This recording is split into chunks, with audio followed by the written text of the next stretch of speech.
Salut, aujourd'hui dans Hit Story, on rend hommage à Eric Morena, dont on a appris la disparition le week-end dernier, avec l'histoire de son plus gros tube, Oh mon bateau.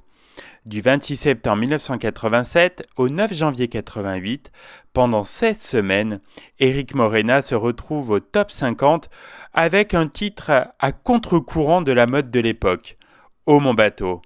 Avec ce titre décalé et sa voix haut perché, Eric Morena devient l'une des révélations de l'année 1987.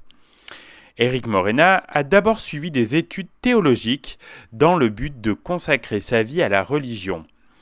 Après avoir suivi des cours au grand séminaire Saint-Sulpice d'Issy-les-Moulineaux, il rejoint la congrégation missionnaire des Pères Spiritains et part à Damara en République centrafricaine. De retour de cette mission, il abandonne sa vocation ecclésiastique et choisit de s'orienter vers le chant lyrique. Il s'inscrit alors au Conservatoire d'art lyrique de Paris et perfectionne son don inné pour le chant. En 1986, à la fin de ses études, sur les conseils de son compagnon, un jeune barman prénommé Antoine, Eric Morena enregistre une maquette piano-voix avec 6 airs d'opéra et des chansons célèbres dont le fameux Mexico. Cette maquette est réalisée en une journée dans un petit studio.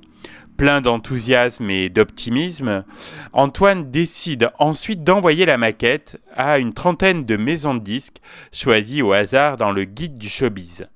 3 semaines plus tard, un dimanche soir, alors qu'Eric et Antoine rentrent du cinéma, ils reçoivent un appel d'un producteur parisien qui vient d'écouter la maquette et souhaite rencontrer Eric au plus vite. Dès le lendemain, Eric Morena se rend donc au disque Agone et rencontre un certain Jean-Patrick Tesser, surnommé JP, qui n'est autre que le compagnon et producteur de Julie Pietri. Comme JP vient de recevoir un projet de chanson originale, Oh mon bateau, sur une musique d'Alexandre Desplat, futur grand compositeur de musique de film, il la propose à Eric Morena, qui a exactement la voix qu'il faut pour la chanter. Le texte de la chanson est signé Robin Katz, un jeune monteur et réalisateur de cinéma, et Patrick Fieri, un jeune acteur.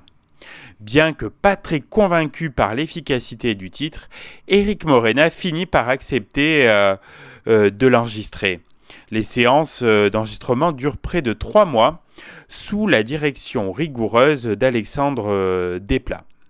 Pour défendre cette chanson totalement décalée à la télévision et dans les clubs, Eric Morena trouve une parfaite panoplie composée d'une cape de soie noire et perlée, des gants, de la dentelle, des paillettes et d'un châle en simili-peau de panthère.